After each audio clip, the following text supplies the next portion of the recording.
গতকালই বিহারের ভোট শেষ হয়েছে আর ভোট শেষ হতেই সামনে এসেছে এক্সিট পোলের পর এক্সিট পোল, যেখানে দেখা যাচ্ছে বিজেপির নেতৃত্বাধীন এনডিএ একেবারেই রীতিমতো পিছিয়ে রয়েছে আর উল্টো দিকে আরজেডি কংগ্রেসের মহাগঠবন্ধন এগিয়ে রয়েছে স্পষ্ট ব্যবধানে।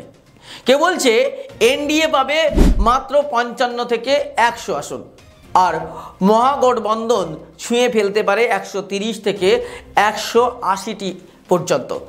অর্থাৎ বিহারের মাটিতে নরেন্দ্র মোদীর ম্যাজিক রীতিমতো ব্যর্থ।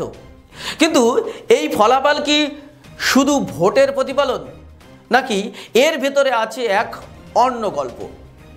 দিল্লি বিস্ফোরণ, নিরাপত্তার ব্যর্থতা, মুসলিম বিরোধী প্রচার আর ভোটের আগে আতঙ্ক তৈরির রাজনীতি, এ নিয়ে আজ ভোটের নকশা। ভিডিওটি শুরু করার আগে বলবো, যারা আমাদের ইউটিউব চ্যানেলে নতুন, আমাদের ইউটিউব চ্যানেলটি তারা সাবস্ক্রাইব করুন।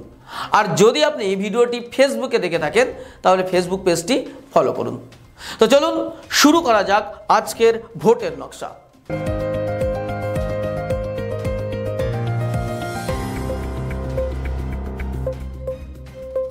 বিভিন্ন সংবাদ মাধ্যম বিভিন্ন তথ্য দিলেও সবচেয়ে বড় মিডিয়া হাউসগুলি একমত হয়েছে যে বিহারে এনডিএ পিছিয়ে এবং মহাগঠবন্ধন এগিয়ে। জার্নো মিরার বলছে এনডিএ 100 থেকে 110টি আসন পেতে পারে আর মহাগঠবন্ধন 130 থেকে 140টি আসন পেতে পারে। অন্যরা 0 থেকে 7টি আসন পেতে পারে। আর ইন্ডিয়া টিভির 2 ডেজ চাণক্য বলছে আরও স্পষ্ট, এনডিএ 55টি আসন পেতে পারে, আরজেডি প্লাস কংগ্রেস এবং মহাগঠবন্ধন 180টি আসন পেতে পারে আর অন্যরা পেতে পারে 8টি আসন। হ্যাঁ, এত বড় ব্যবধান, অর্থাৎ জনগণ মোদী এবং নীতিশ যুগলের প্রতি আস্থা হারাচ্ছে। দিল্লি বিস্ফোরণ, ভোটের আগের রাজনীতি। ভোটের আগের দিন দিল্লির লালকেল্লা মেট্রো সংলগ্ন এলাকায় বিস্ফোরণ ঘটে, দেশ জুড়ে চাঞ্চল্য। অথচ ঘটনাস্থল ভারতের রাজধানী, যেখানে প্রতিটি ইঞ্চিতে নিরাপত্তার ব্যবস্থা, তবুও বিস্ফোরণ। এটা কাকতালীয় নাকি পরিকল্পিত? আইনজীবী ফিরদাউস শামীম প্রশ্ন তুলেছেন, বিহারের শেষ দফার ভোটের আগের দিনই কেন এই বিস্ফোরণ? এটা কি ভোটে প্রভাব ফেলার জন্য করা হয়নি? তিনি প্রশ্ন তুলেছেন। বহু বিশ্লেষকও বলেছেন এই বিস্ফোরণ দিয়ে বিজেপি চেষ্টা করছে ভয় তৈরি করতে, মুসলিমদের বিরুদ্ধে আবার সেই পুরানো টেরর ন্যারেটিভ গড়ে তুলতে, যা তাদের ভোট বক্সে যাতে প্রভাব ফেলতে পারে। কিন্তু ভোটের আগে যা চেষ্টা করুক না কেন, এক্সিট পোল বলছে তাদের সেই প্রভাব কাজে লাগেনি।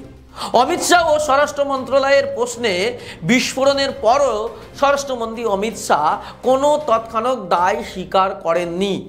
কিন্তু সাংবাদিক সুমন ভট্টাচার্য সরাসরি বলেছেন, দিল্লির মতো সুরক্ষিত শহরে যদি বিস্ফোরণ হয় তার দায় অমিত শাহেরই।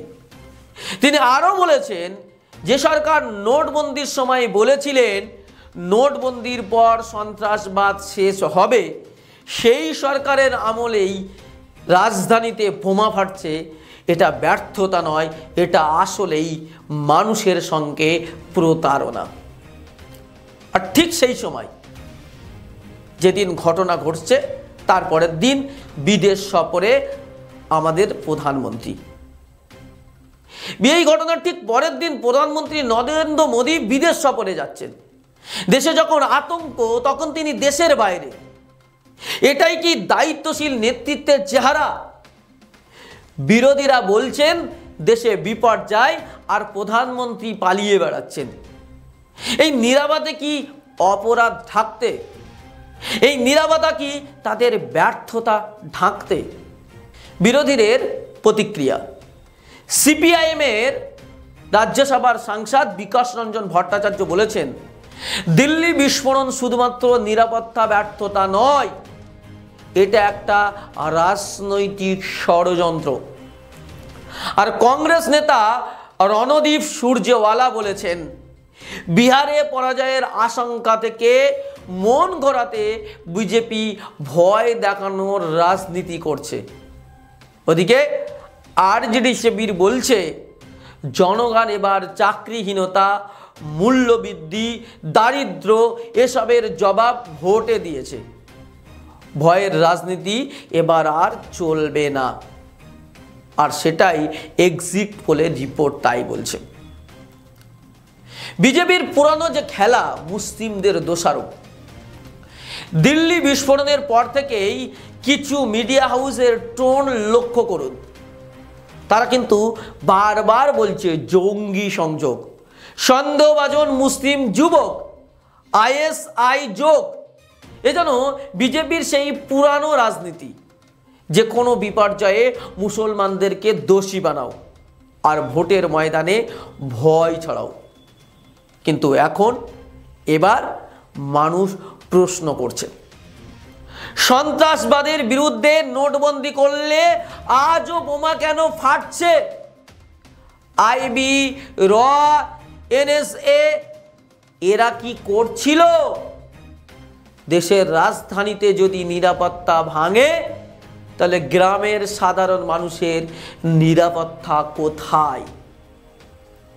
বিহারের এই এক্সিট পোল শুধু একটা রাজ্যের ফল নয়, এটা মোদির ন্যারেটিভের পতনের প্রতীক, যেখানে মানুষ বলছে আজ ভয় চাই না, আজ আমরা চাকরি চাই, আমরা ঘৃণা চাই না, আমরা আমাদের ভবিষ্যৎ চাই।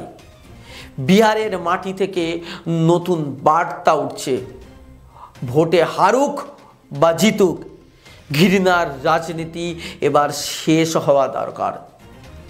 এই ভোট শুধু বিহারের নয়, এই ভোট ভারতের আত্মার, যেখানে মানুষ বলছে আমরা সত্যের পাশে, আমরা হক কথার পাশে। আজকের পর্ব এখানেই শেষ করছি, দেখা হচ্ছে পরবর্তী অনুষ্ঠানে। ততক্ষণ ভালো থাকুন, সুস্থ থাকুন, ধন্যবাদ।